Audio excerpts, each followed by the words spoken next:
The alarm clock clicked off at 6. I opened my eyes, the morning light hitting the ceiling tiles, counting the exact number of cracks in the plaster. That was my first anchor. I rolled over, my hand brushing against the warmth beside me. I knew this space. I knew the weight of the mattress, the specific scent of the pillow, the rhythm of the breathing. But when I turned to face the person sharing my life, my brain stalled. There was a shape where a face should be, eyes, a mouth, a nose, but they were just geometry. No instant spark, no recognition. Just a stranger in my bed, staring back with an expectant smile that I could not decode. I reached for the bedside table, fingers tracing the sharp corner of a book, feeling the grain of the wood. Physical objects never changed. They stayed where I placed them. People were different.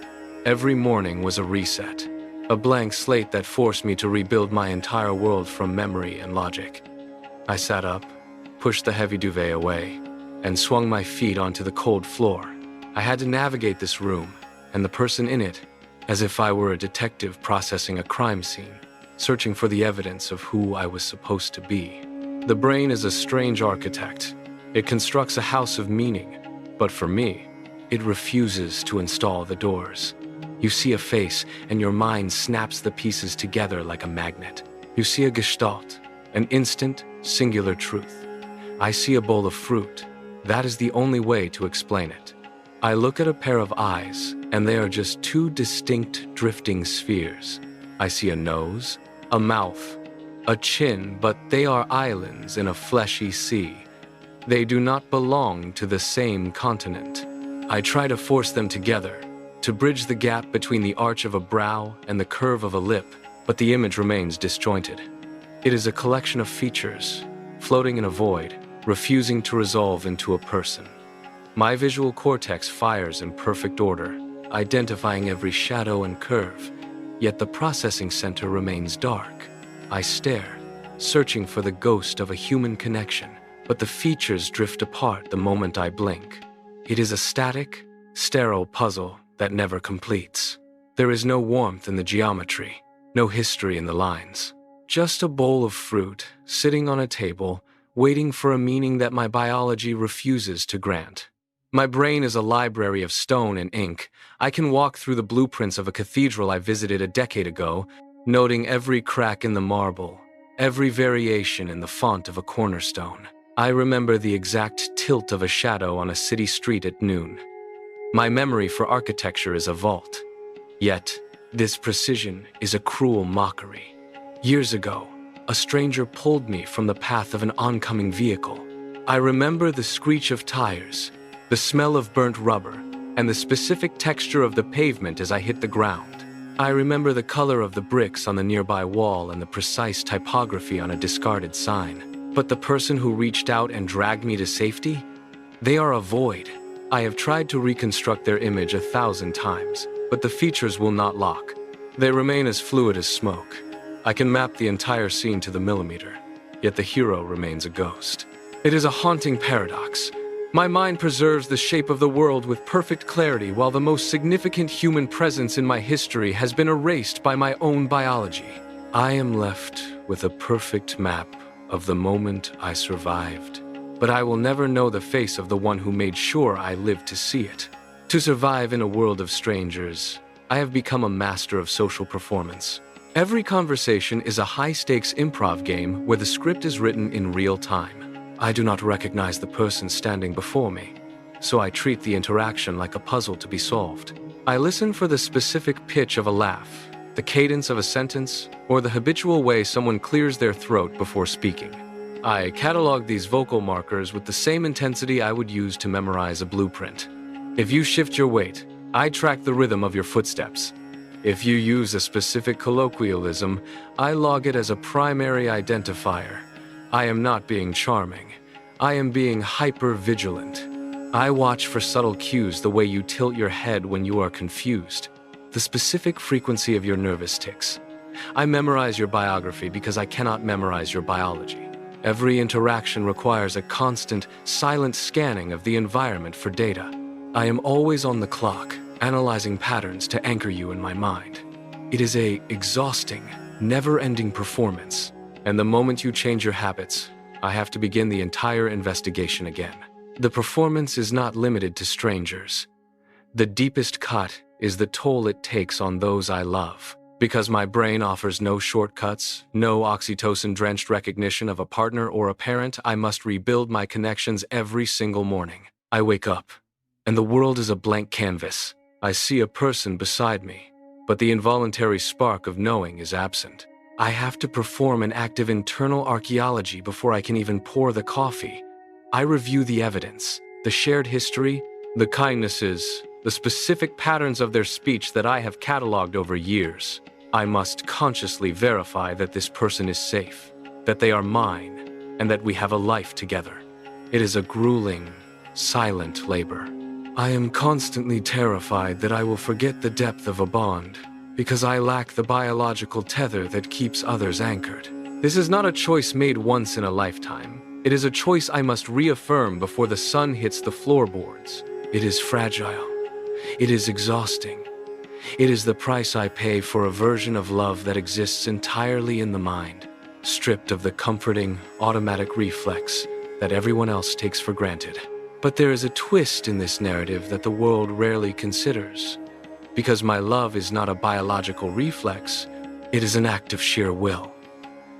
You see, when you love, it is often automatic, a chemical reaction triggered by a familiar face. It is easy, it is effortless. My love, however, is a deliberate choice I make every single morning. I wake up, survey the evidence of our shared history, and I decide to commit all over again. I do not rely on the dopamine hit of recognition to sustain my bond. I rely on a conscious, reaffirmed decision that persists even when the biology fails me. This makes my devotion arguably more intentional than yours. It is not a passive state of being. It is a labor-intensive, active engagement. I do not stumble into intimacy.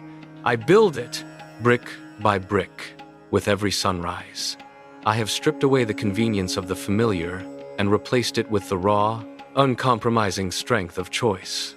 If I choose you, it is because I have parsed your character and deemed it worthy, not because my brain has been tricked by a familiar set of features. My love is a fortress constructed by design, not a shadow cast by instinct. This intentionality grants me a vantage point that most people will never occupy. I am immune to the halo effect, that pervasive cognitive bias where you assume someone is good simply because they are symmetrical or aesthetically pleasing. When you look at a face, your brain is often hijacked by the curvature of a jawline or the brightness of an iris. You project virtue onto the beautiful and skepticism onto the plain. I cannot do that. I see no halo because I see no face. I do not trust the architecture of a smile or the supposed honesty of a high forehead. To me, these are just biological variables, entirely disconnected from the moral reality of the person behind them. Instead, I wait. I watch the way a person handles a service worker when they think nobody is looking. I listen for the consistency in their arguments during a crisis. I track the rhythm of their promises versus the weight of their actions. I judge a soul by the trajectory of its patterns, not by the static geometry of its features. While the rest of the world is busy falling in love with a mask, I am busy cataloging the substance of the human underneath. I do not need a beautiful face to tell me who is worth my time. By failing the standard test of facial recognition, I have accidentally aced the far more difficult test of human recognition. Most people operate on a terrifyingly compressed timeline. They judge character in a millisecond, relying on the snapshot data of a fleeting expression or a sharp profile. They are satisfied with the surface. I do not have that luxury, and I no longer desire it. I treat every interaction as a slow exposure photograph. I wait for you to speak, to act, and to reveal the hidden mechanics of your intent over time. While the world is busy categorizing you by your smile or your bone structure, I am forced to observe the depth of your soul through the weight of your choices. I do not categorize. I analyze. I look for the delta between what you say and what you do. I track the persistence of your patterns through changing circumstances. This is not a deficit. It is a form of radical clarity. I am not looking at a picture. I am engaging with a force of nature. I see the process, not the product. In this way, I am the only one in the room who is actually seeing you. Everyone else is merely looking at a mask, but I am reading the script of your life as it is written in real time. I stand before the mirror every morning, yet I do not recognize the person staring back. The eyes, the nose, the jaw, they are just shapes, a collection of geometry that signifies nothing. I am a stranger to my own reflection. If I were to vanish, the glass would hold no memory of me. This could be a terrifying vacuum, a total loss of self, but it is not. Because I cannot rely on a face to tell me who I am, I have built my identity on more durable ground. I anchor myself to my values, my promises, and the unwavering consistency of my character. When I look in the mirror, I do not search for a likeness. I search for the record of my own life. I measure my existence by the things I have chosen to do and the commitments I have kept, regardless of how I look. I know exactly who I am, because I have defined myself through intent rather than image. I am the sum of my actions, the persistence of my work, and the integrity of my thoughts. The reflection is a blank canvas, but the person behind it is solid, carved out of choices made every single day. I do not need to recognize my face to know the strength of my soul. My world remains a collection of blank faces, yet it is never empty. In the absence of visual anchors, I have learned to listen to the architecture of humanity. I navigate by the cadence of a voice, the distinct rhythm of a step, and the weight of a presence that transcends mere light and shadow. When you enter a room, I do not see a profile. I hear the shift in the air, the unique sequence of your movements, and the resonance of your intent. These are not just sensory details. They are the textures of genuine connection. I have come to realize that the most profound parts of a person are not found in their reflection, but in their vibration. I hear the music of voices that carry histories I have memorized. I feel the consistency of footsteps that I have come to trust. This is a life built on deep, intentional engagement, rather than hollow observation. I do not see images. I see forces of nature, moving with purpose through my life. And honestly, I would not trade this perspective for the most recognizable face on earth. I have found something better. I have found the truth of people, felt through the heart of the world.